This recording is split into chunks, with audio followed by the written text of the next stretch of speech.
एवढं अंग दुखायला लागलं की अचानक मी म्हणजे सांगतात ना कधी कधी आपण एकदम हताश होतो, तेव्हा वचन माझ्याशी बोलायला लागलं आणि मला आठवण करून दिली की प्रभू येशू की हे जे शरीर आहे हे तुझं नाही, हे प्रभू येशूचं शरीर आहे आणि सैतानाला आणि कसल्याही आजाराला तुझ्यावर अधिकार नाही. हे वचन माझ्याशी म्हणजे आतून असं ऑटोमॅटिकली असं यायला लागलं. आता हे कसं, कारण मी आधी हे वचन करत होते आणि रोज मी हे वचन आपल्याला सांगत होते.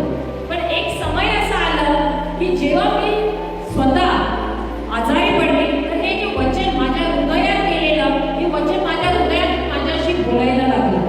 आणि नंतर मी काय केलं, उठली खाटेवरून, मी माझ्या कपाटाला एक हे आहे आरसा आहे, त्याच्या पुढे मी उभे राहिली आणि मी डोळ्यात डोळे घालून मी बोलायला लागली, मी प्रभू येशूचे शरीर आहे आणि सैतानाला, आजाराला, तापाला माझ्यावर कुठलाच अधिकार नाही. आणि इतके वेळा सांगायला लागली की त्या आजाराला म्हणजे त्या आजाराला मान्य करायला पाहिजे की हे जे शरीरावर त्याला अधिकार नाही आहे.